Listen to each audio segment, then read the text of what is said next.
স্বাগত নিউজ 24 সংবাদে। আপনাদের সঙ্গে আছি সালেজহুর চৌধুরী। দেখছিলেন বিআরবি কেবলস সংবাদ শিরোনাম। যখন একটি দেশে যুব সমাজ সক্রিয় থাকে তখন কোনো বাধা তাদের দমিয়ে রাখতে পারে না, এমন মন্তব্য করেছেন অন্তর্বর্তী সরকারের প্রধান উপদেষ্টা ডক্টর মোহাম্মদ ইউনূস। সকালে রাজধানীর তেজগাঁওয়ে প্রধান উপদেষ্টার কার্যালয়ে ইয়ুথ ভলান্টিয়ার অ্যাওয়ার্ড প্রদান অনুষ্ঠানে একথা বলেন তিনি। এর আগে দেশ গঠনে বিভিন্ন ক্ষেত্রে অবদান রাখায় 12 তরুণকে ইয়ুথ অ্যাওয়ার্ড 2025 প্রদান করেন অন্তর্বর্তী সরকার প্রধান। যুব কল্যাণ তহবিল আইন 2016 অনুযায়ী সামাজিক ক্ষেত্রে অবদানের জন্য 5টি ক্যাটাগরিতে 12 জনকে ইয়ুথ ভলান্টিয়ার অ্যাওয়ার্ড 2025 তুলে দেন প্রধান উপদেষ্টা ডক্টর মোহাম্মদ ইউনূস। অনুষ্ঠানে প্রধান উপদেষ্টা বলেছেন, বাংলাদেশের উন্নয়ন অগ্রযাত্রায় তারুণ্যের ভূমিকা অপরিসীম। তারুণ্যের শক্তিকে ধারণ করে যুব সমাজ রক্তক্ষয়ী জুলাই অভ্যুত্থানে নেতৃত্ব দিয়েছে। আমি দৃঢ়ভাবে বিশ্বাস করি, যখন একটি দেশের যুব সমাজ সক্রিয় থাকে, উদ্যমী এবং উদ্ভাবনী শক্তিতে বলীয়ান হয়, তখন কোনো প্রতিবন্ধকতাই তাদের অগ্রযাত্রাকে থামিয়ে রাখতে পারে না। প্রধান উপদেষ্টা বলেন, শিক্ষা, স্বাস্থ্যসেবা, পরিবেশ সংরক্ষণ, দুর্যোগ মোকাবেলা সহ সামাজিক উন্নয়নে নানা ক্ষেত্রেই তরুণ ও যুবরা সক্রিয় অংশগ্রহণ ও স্বেচ্ছাসেবার মাধ্যমে অবদান রাখছে। তাদের এই অবদানকে স্বীকৃতি দিতে এবং তরুণ প্রজন্মকে উৎসাহিত করতেই যুব ও ক্রীড়া মন্ত্রণালয় এই পুরস্কার চালু করেছে। আমাদের তরুণরা কেবল স্বেচ্ছাসেবক হিসেবেই থেমে থাকবে না, সমাজের নীতি নির্ধারক, উদ্ভাবক এবং পরিবর্তনের স্থপতি হিসেবে নিজেদের তুলে ধরবে। এটি তখনই সম্ভব হবে যখন তারা আত্মবিশ্বাসের সাথে নিজেদের গড়ে তুলতে পারবে, প্রয়োজনীয় দক্ষতা অর্জন করবে, নেতৃত্বের গুণাবলী বিকাশে মনোযোগী হবে। প্রধান উপদেষ্টা আশা প্রকাশ করেন, পুরস্কার প্রাপ্ত স্বেচ্ছাসেবীদের দেখে তরুণ প্রজন্ম অনুপ্রাণিত হবে এবং দেশ গঠনে আরো নিষ্ঠা ও একাগ্রতার সঙ্গে দায়িত্ব পালন করবে। কেবল স্বেচ্ছাসেবক হিসেবেই। মারুফা রহমান, নিউজ 24, ঢাকা। রাজপথের পর্ব শেষ। যে যা করতে চায় আগামী নির্বাচনে জনগণের ম্যান্ডেট নিয়ে করতে হবে বলে মন্তব্য করেছেন বিএনপি স্থায়ী কমিটির সদস্য আমির খসরু মাহমুদ চৌধুরী। তিনি বলেন, জনগণের ম্যান্ডেট ছাড়া কিছু করতে গেলে গণতন্ত্র বাধাগ্রস্ত হবে। দুপুরে রাজধানীর দক্ষিণখানে এক অনুষ্ঠানে জামাতের আন্দোলন কর্মসূচি সম্পর্কে সাংবাদিকদের প্রশ্নের জবাবে একথা জানান তিনি। বলেন, নির্বাচন যত বিলম্ব হবে দেশের জন্য ততই ক্ষতি হবে। যেসব দেশ বিভক্তির মাধ্যমে নির্বাচন বিলম্ব করেছে তারা ব্যর্থ রাষ্ট্রে পরিণত হয়েছে। আমরা বোধহয় রাজপথের পর্ব শেষ করেছি।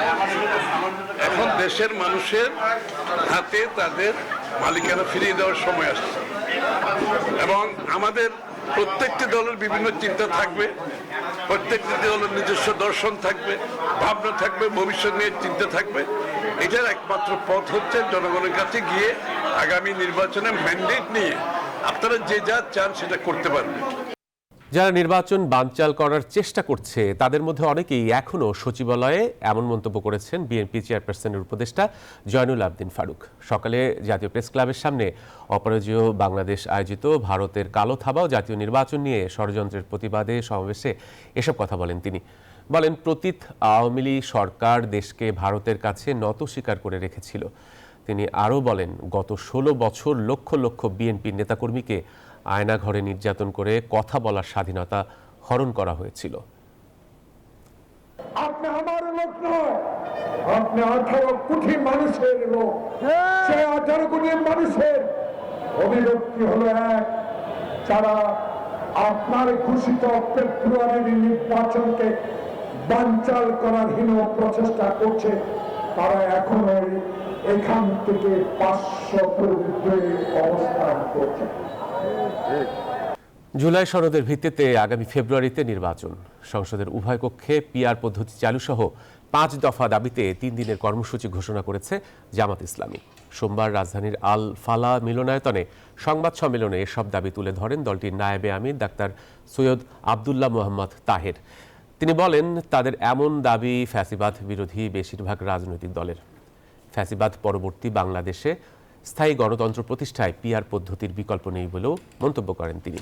5 দফা দাবি বাস্তবায়নে 18 সেপ্টেম্বর রাজধানীতে সমাবেশ ও বিক্ষোভ মিছিল করবে দলটি। এছাড়া 19 সেপ্টেম্বর বিভাগীয় শহর ও 25 সেপ্টেম্বর জেলা এবং উপজেলা শহরেও কর্মসূচি ঘোষণা করে দলটি। রাজনৈতিক ঐকমত্য থাকলে সব কিছুই এখানে বিধি পাওয়া যায়, আইন পাওয়া যায়, সংবিধান সংশোধন পাওয়া যায়, সব কিছু হয়।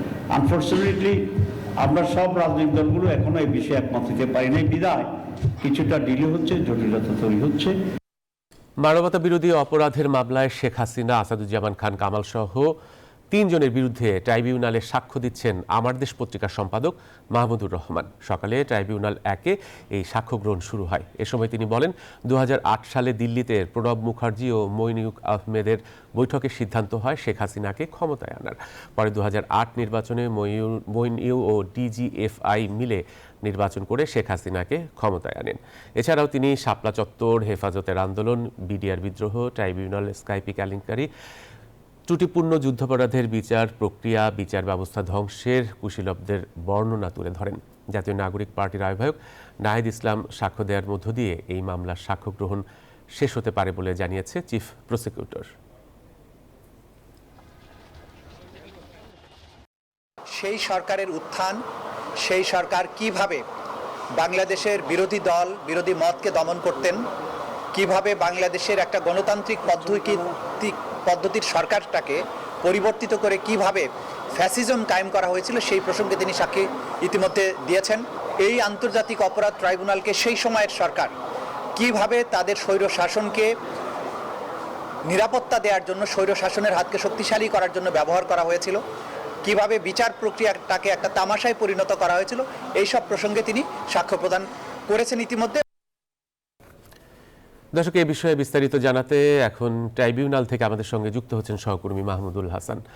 মাহমুদ, আমরা জানি যে শেখ হাসিনা মামলায় মাহমুদুর রহমান সাক্ষ্য দিয়েছেন, এছাড়া অন্য কেউ আর সাক্ষ্য দিচ্ছেন কিনা আজ?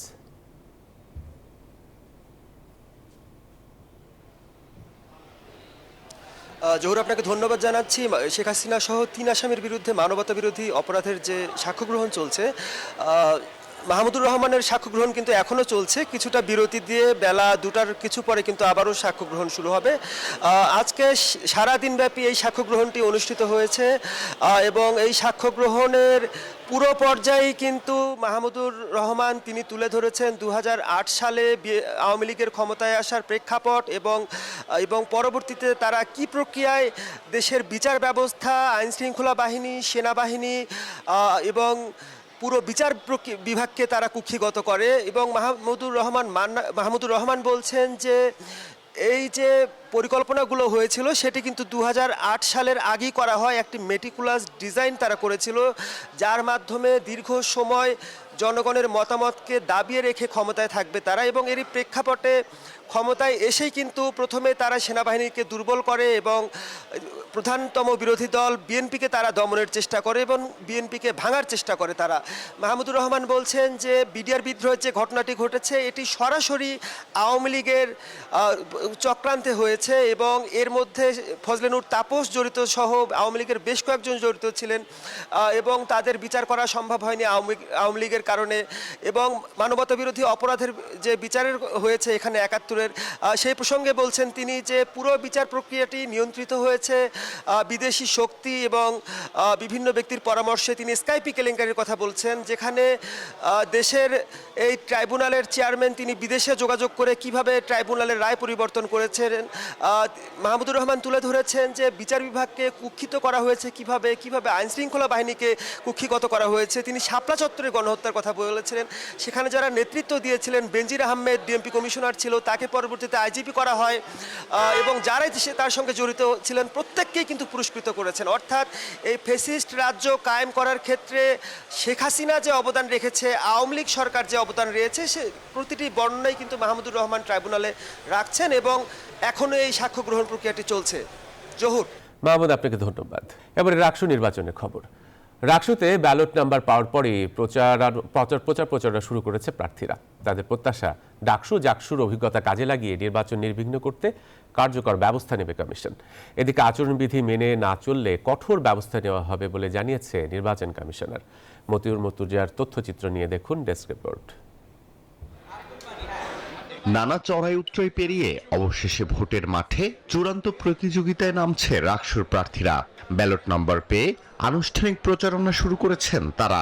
আগের 2 বিশ্ববিদ্যালয়ের ছাত্র সংসদ নির্বাচন থেকে উৎসব মুখর হবে রাকসু নির্বাচন, এমনটাই প্রত্যাশা। শিক্ষার্থীরা খুব বেশি উচ্ছ্বসিত, তারা ভোট দেওয়ার জন্য অধীর আগ্রহে আছে। আপনি দেখতে পাচ্ছেন যে শিক্ষার্থীরা রাস্তাঘাটে যখনই যেভাবে হাঁটছে, চায়ের দোকানে বসছে, তাদের আলাপচারিতার টপিক এখন একটাই, রাকসু।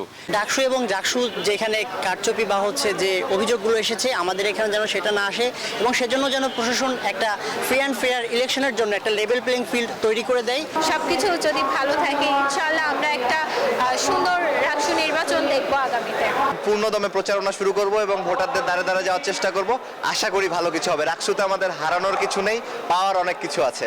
তবে নির্বাচনের মাঠে সমান সুযোগ পাওয়া এবং কমিশনের নিরপেক্ষতা নিয়েও রয়েছে একাধিক প্রার্থীর শঙ্কা।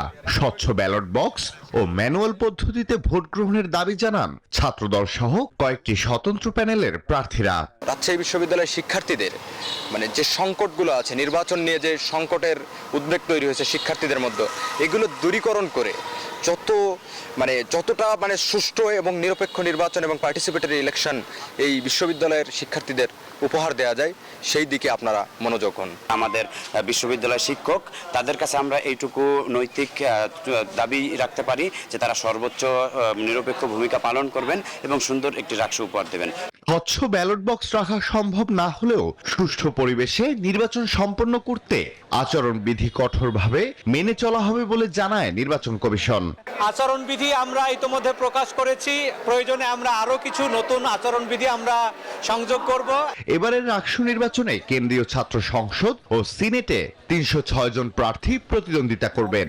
এর মধ্যে কেন্দ্রীয় ছাত্র সংসদে 248 জন এবং সিনেটে 58 জন প্রার্থী। Desk report, news 24। দর্শক, রাকসু নির্বাচনের খবর জানাতে এবারে আমরা একটু রাজশাহী বিশ্ববিদ্যালয় ক্যাম্পাসে যেতে চাই। সেখানে অপেক্ষায় রয়েছেন আমাদের সহকর্মী মতিউর মুর্তুজা। মুর্তুজা, আনুষ্ঠানিক প্রচারণা শুরু হয়েছে, তো প্রচারণা কেমন জমে উঠেছে?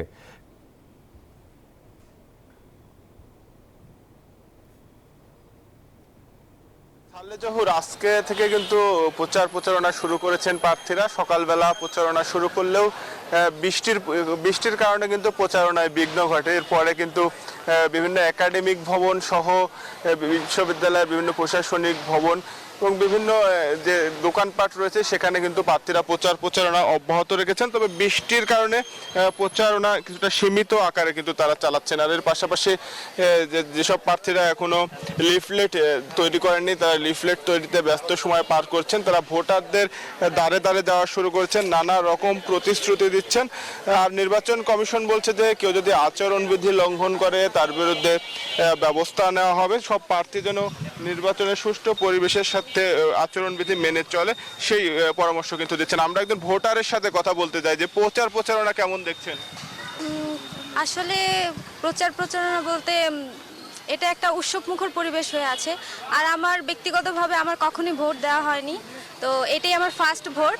তো এই জন্য আমি খুবই খুশি, আমি খুবই প্রত্যাশী। আসলে সব ভোটার যারা প্রার্থী, তাদের নিয়ে আমি খুবই প্রত্যাশী। আমাদের দাবিগুলো যাতে তারা পূরণ করে আমাদের অ্যাজ এ রিপ্রেজেন্টেটিভ হিসেবে। তো এটাই আমার আমার খুবই ভালো লাগছে যে পরিবেশ, ক্যাম্পাসে এত সুন্দর একটা পরিবেশ হচ্ছে, ভোট হচ্ছে। তো এটাই আমার প্রত্যেকটা ভোটারের কাছে বা প্রার্থীদের কাছে আমার এটাই প্রত্যাশা যে আমাদের স্টুডেন্ট হিসেবে যে দাবিগুলো আছে যেগুলো ওরা যাতে পূরণ করে।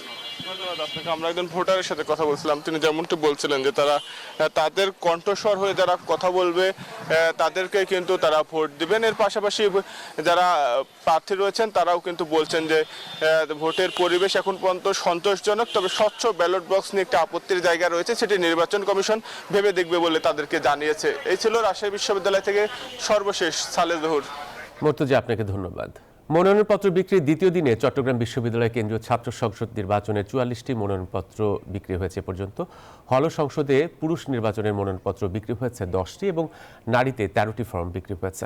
এর আগে প্রথম দিনে রোববার বিভিন্ন পদে মনোনয়ন ফর্ম নিয়েছে 28 জন। এর মধ্যে 26 জন কেন্দ্রীয় সংসদে আর 2 জন হল সংসদে। মনোনয়ন ফর্ম বিক্রি চলবে মঙ্গলবার পর্যন্ত। আর মনোনয়নপত্র জমা দেওয়ার শেষ দিন বুধবার। আগামী বৃহস্পতিবার যাচাই বাছাই শেষে 21 সেপ্টেম্বর প্রকাশ করা হবে প্রাথমিক প্রার্থী তালিকা।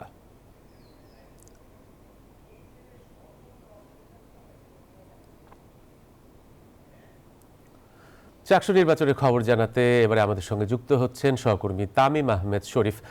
তামিম, আজ এখন পর্যন্ত কতজন মনোনয়নপত্র কিনেছেন, কি পরিস্থিতি দেখছেন বিশ্ববিদ্যালয় ক্যাম্পাসের?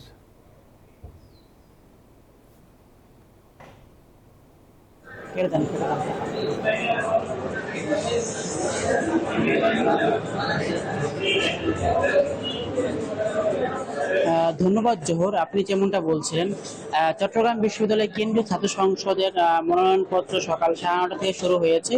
এরই মধ্যে আমরা দেখছি যে সকাল থেকে বৃষ্টি থাকার কারণে প্রার্থীদের তেমন আনাগোনা ছিল না। আপনাকে জানিয়ে রাখতে চাই যে কেন্দ্রীয় ছাত্র সংসদে এখন পর্যন্ত 44টি মনোনয়নপত্র বিক্রি হয়েছে। এর মধ্যে ভিপি পদে 60টি, জিএস পদে 4টি এবং এজিএস পদে 3 জন শিক্ষার্থী মনোনয়ন নিয়েছেন। এছাড়া হল সংসদে পুরুষ 10 জন মনোনয়নপত্র নিয়েছেন এবং নারী হলগুলো থেকে 13 জন শিক্ষার্থী মনোনয়নপত্র নিয়েছেন। মনোনয়নপত্র আগামীকাল মঙ্গলবার পর্যন্ত চলবে। একই সাথে বুধবার চূড়ান্তভাবে মনোনয়নপত্র নেওয়া তারিখ শেষ হবে। চাকসু নির্বাচন ঘিরে শিক্ষার্থীদের মধ্যে বাড়তি উত্তেজনা দেখছি আমরা। বেলা 1টা থেকে 2টা পর্যন্ত বিরতি থাকার পর আমরা আবার দেখছি প্রার্থীরা যে ভোটাররা আছেন তারা মনোনয়নপত্র নিতে আসছে। কমিশন আমাদেরকে যেমনটা বলছে যে বেলা বাড়ার সাথে সাথে আরো প্রার্থী আসবে এমনটা জানিয়েছেন।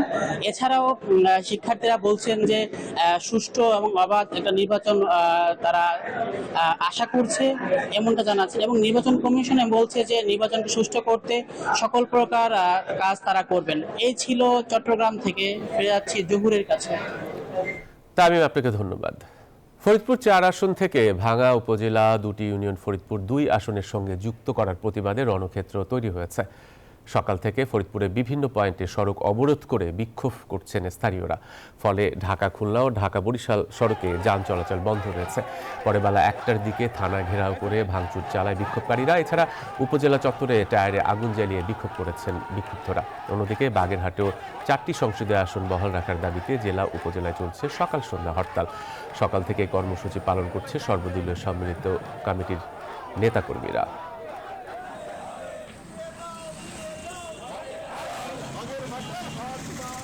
নির্বাচন কমিশনে অনুষ্ঠিত হয়েছে সমন্বিত সভা। এ বিষয়ে বিস্তারিত জানাতে আমাদের সঙ্গে এখন যুক্ত হচ্ছেন আমাদের সহকর্মী অন্তরা বিশ্বাস। অন্তরা, সভায় কি কি বিষয়ে আলোচনা হয়েছে, কি তথ্য আছে আপনার কাছে?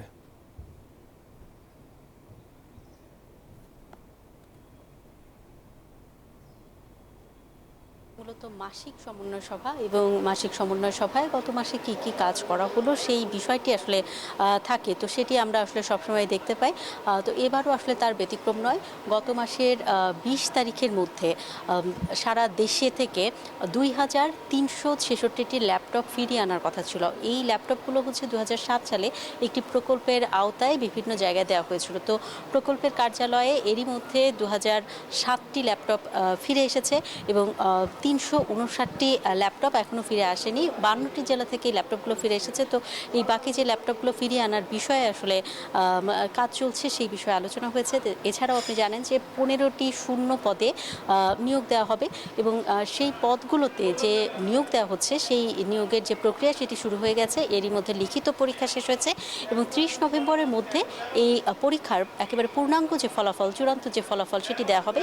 আর তার মধ্যে আসলে মৌখিক পরীক্ষা এবং সেই সঙ্গে ভাইবা বা কারিগরি পরীক্ষা যে সকল পোস্টে লাগবে এই সকল কার্যক্রম সম্পন্ন করা হবে। এছাড়াও আপনাকে আরেকটি বিষয় জানাতে চাই যে আজকে যে সমন্বয় সভা হয়েছে সেই সমন্বয় সভায় এনআইডির বিষয়েও আসলে আলাপ হয়েছে এবং আপনি জানেন যে একটি নির্দিষ্ট সময়ের মধ্যে নতুন কি নিবন্ধন করা হবে এনআইডির সেই তারিখটি আগেই নির্ধারিত হয়েছে এবং 16 বছর পর্যন্ত বয়স যাদের হবে তাদেরকে এনআইডি দেবার যে সিদ্ধান্ত সেটি এরই মধ্যে নির্বাচন কমিশন নিয়েছে।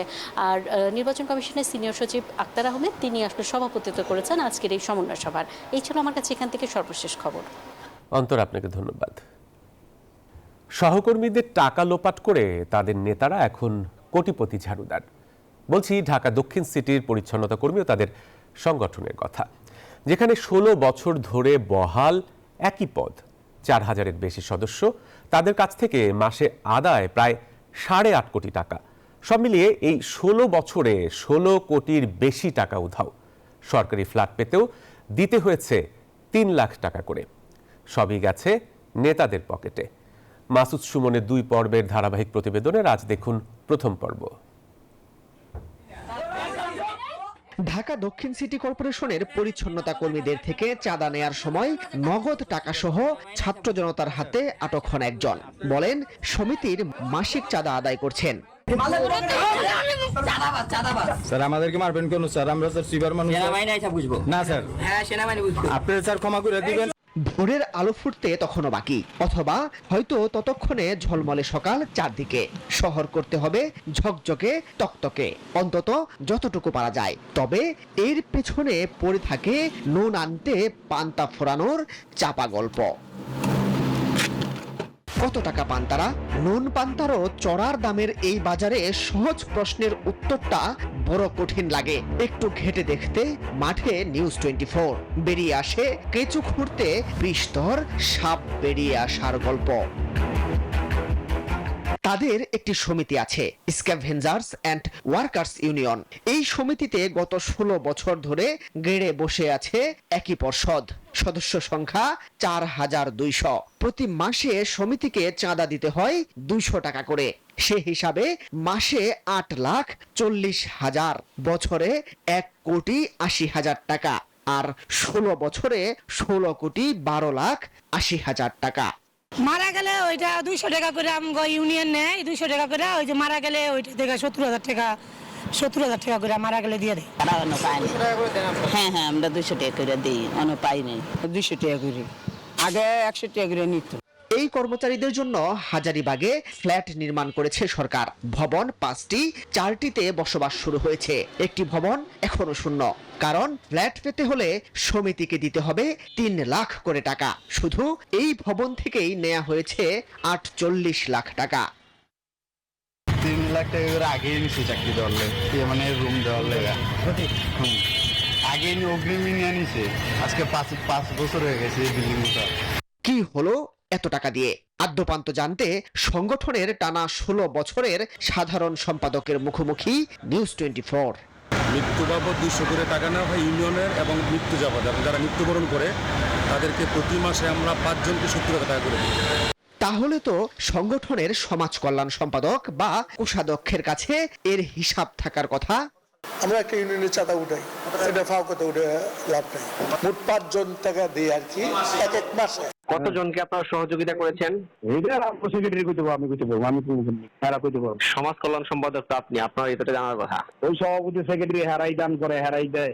প্রতি মাসে 5 জন মৃত ব্যক্তির পরিবারকে টাকা দেওয়ার দাবি করলেও 2021 সালের পর 6 জনের বেশি নথি দেখাতে পারেননি কোষাধ্যক্ষ।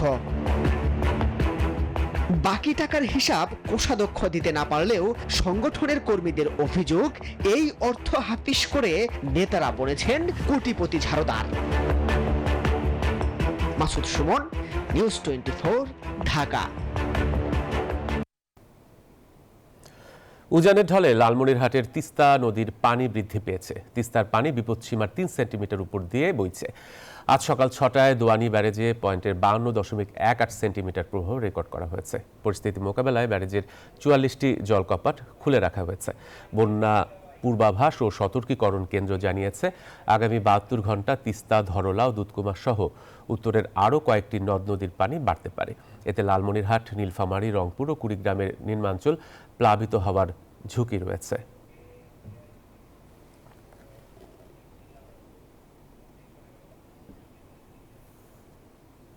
দর্শক, এবারে গিগাবাইটের সৌজন্যে এশিয়া কাপের খবর।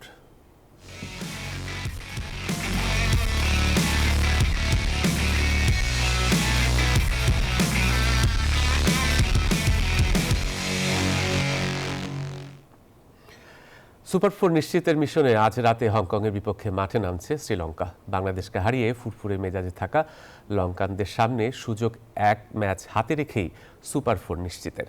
অন্যদিকে গ্রুপ এ এর ম্যাচে সন্ধ্যা 6টায় আবুধাবিতে মুখোমুখি হবে আরব আমিরাত ওমান।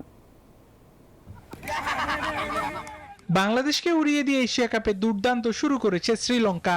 টাইগারদের বিপক্ষে বড় জয় সুপার 4-এ এক পা দিয়ে রেখেছে লঙ্কানরা। তবে শেষ চারে নিজেদের জায়গা নিশ্চিত করতে সোমবার হংকংয়ের বিপক্ষে মাঠে নামবে শ্রীলঙ্কা।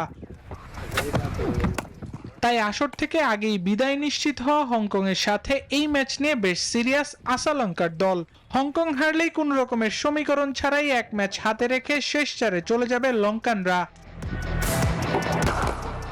আর তাতেই আফগানিস্তানের বিপক্ষে বড় জয়ে শেষ চারের দরজা খুলে যেতে পারে বাংলাদেশেরও। অন্যদিকে এশিয়া কাপের শেষ ম্যাচ জিতে নিজেদের আসর রাঙিয়ে রাখতে চায় হংকং। অনেকদিন পর এশিয়া কাপে ফিরে আমরা ভালো করতে পারিনি, এটা সত্যিই হতাশার। তবে শ্রীলঙ্কার বিপক্ষে আমরা ভালো কিছু করতে চাই, জয় দিয়ে এবারের আসর শেষ করতে চাই। দিনের আরেক ম্যাচে স্বাগতিক সংযুক্ত আরব আমিরাতের বিপক্ষে মাঠে নামবে ওমান। ম্যাচ দুটি শুরু হবে বাংলাদেশ সময় সন্ধ্যা 6টা ও রাত 8:30টায়। আবরার আল দাইয়ান, নিউজ 24।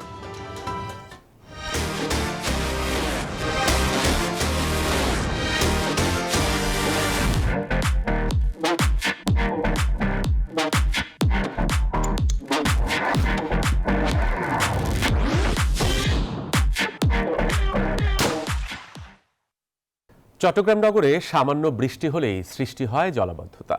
নগরবাসীর অভিযোগ, দখল আর ভরাটে হারিয়ে গেছে বহু খাল, অথচ হাজার কোটি টাকার প্রকল্পের কাজ এগোচ্ছে মাত্র 36টি খাল ঘিরে। প্রশ্ন উঠেছে, এভাবে কি সত্যিই মিলবে জলাবদ্ধতা থেকে মুক্তি? চট্টগ্রাম নগরীর জলাবদ্ধতা নিরসন প্রকল্প নিয়ে নগরবাসীর প্রত্যাশা অনেক, তবে কার্যকর সমাধানের জন্য এখনই প্রয়োজন খাল পুনরুদ্ধারে রাজনৈতিক সদিচ্ছা। বিস্তারিত জানাচ্ছেন সহকর্মী আকরাম হোসাইন। চট্টগ্রাম নগরীর বাসিন্দাদের অভিযোগ, আগে যেখানে জোয়ার ভাটার পানি আসতো আজ সেখানে খালের অস্তিত্বই নেই। ফলে সামান্য বৃষ্টিতেই ডুবে যায় সড়ক ও ঘরবাড়ি। আগের মতো খাল এখন নাই, যার কারণে ভরাট হয়ে গেছে, জলাবদ্ধতা বাড়ি গেছে। এখানে সব জায়গাতে পানি। খালগুলো সংস্কার হয়ে যাক, তাহলে আশা করি জনগণ সফল পাবে। বিশেষজ্ঞরা বলছেন 1995 সালের মাস্টার প্ল্যান অনুযায়ী চট্টগ্রামে ছিল প্রায় 71টি খাল।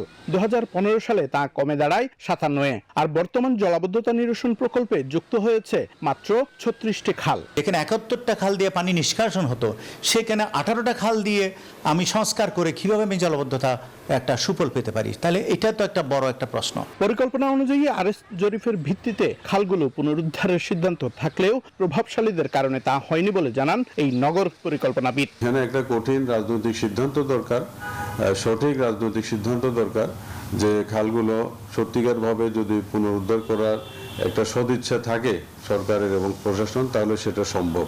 এটা দুরূহ, কিন্তু এটা সম্ভব। অন্যদিকে প্রকল্প বাস্তবায়নকারী সংস্থা সিডিএর দাবি, তাদের আওতাভুক্ত 36টি খালে সেনাবাহিনীকে সঙ্গে নিয়ে বহু অবৈধ স্থাপনা উচ্ছেদ করা হয়েছে। যেভাবে আমরা 3600 স্থাপনা ভেঙেছি, এখানে অনেকগুলো স্থাপনা আমরা ভেঙেছি, অনেক প্রভাবশালী স্থাপনা আমরা ভেঙে দিয়েছি, কিন্তু এটা সম্ভব হয়েছে শুধুমাত্র বাংলাদেশ সেনাবাহিনী কাজটা করাতে। 14,000 কোটি টাকার এই প্রকল্প কতটা টেকসই সমাধান আনবে তা নিয়ে সংশয়ে নগরবাসী। হারিয়ে যাওয়া খাল পুনরুদ্ধার ছাড়া নগরবাসীর জলাবদ্ধতা থেকে মুক্তির স্বপ্ন হয়তো অধরাই থেকে যাবে বলে মনে করছেন বিশেষজ্ঞরা। আকরাম হোসাইন, নিউজ 24, চট্টগ্রাম। এবারে মধুমতি ব্যাংক পিএলসি অর্থ বাণিজ্যের সংবাদ।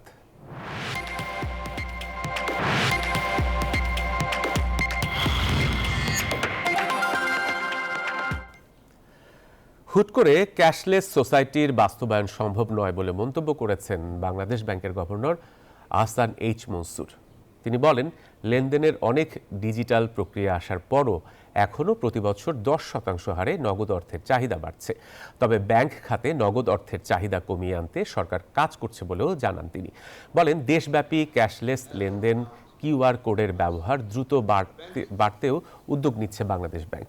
সোমবার রাজধানীর একটি হোটেলে মোবাইল অপারেটরদের আন্তঃব্যাংকিং লেনদেন বিষয়ক অংশীজনের আলোচনা অনুষ্ঠানে এসব কথা বলেন গভর্নর। ট্রেড লাইসেন্স নবায়ন এবং গ্রহণের QR কোড বাধ্যতামূলক করা হয়েছে বলেও জানান তিনি। Currently, we are using too much cash. Every year the demand for cash is growing by 10%. Bangladesh, cash demand, despite all the digitization and everything. So I ask, where is the saving? So far there is no saving. 20 years back, there was a growth of 10%. 20 years later today, it's a growth of 10%. Sylhet অঞ্চল থেকে নতুন করে দৈনিক আরও 8 million ঘনফুট gas যুক্ত হলো জাতীয় গ্রিডে। হবিগঞ্জের রশিদপুর গ্যাস ফিল্ডের 3 নম্বর পুরনো কূপ থেকে এই গ্যাস আগামী 10 বছর উত্তোলনের সম্ভাবনার কথা জানিয়েছে কর্তৃপক্ষ। এলএনজির বাজার দর অনুযায়ী এর আর্থিক মূল্য প্রায় 4,700 কোটি টাকা। সিলেট থেকে নাজাত আহমদ পুরকায়স্তর রিপোর্টে দেখুন বিস্তারিত। সিলেট গ্যাস ফিল্ডের আওতাধীন হবিগঞ্জের রশিদপুর গ্যাস ফিল্ডের 3 নম্বর পুরনো কূপ থেকে আবার উত্তোলন হচ্ছে গ্যাস। এ কূপে 2 মাস আগে ওয়ার্ক ওভারের কার্যক্রম শুরু করে রাষ্ট্রীয় প্রতিষ্ঠান বাপেক্স। প্রায় 73 কোটি টাকা ব্যয়ে সম্পন্ন হয় এ কাজ। সিলেট গ্যাস ফিল্ড কর্তৃপক্ষ বলছে কূপটিতে প্রায় 25 বিলিয়ন ঘনফুট গ্যাস মজুদ রয়েছে। সোমবার সকাল থেকে দৈনিক 8 মিলিয়ন ঘনফুট করে গ্যাস জাতীয় গ্রিডে যুক্ত হচ্ছে। এর আগেও এটা ডিএসপি আমরা করেছি, সেখানে ফলাফলে আমরা দেখেছি যে এখানে ডেইলি 8 মিলিয়ন ঘনফুট হারে গ্যাস সরবরাহ করা সম্ভব হবে। আগামী 10 বছর এই কূপ থেকে গ্যাস উত্তোলন সম্ভব হবে।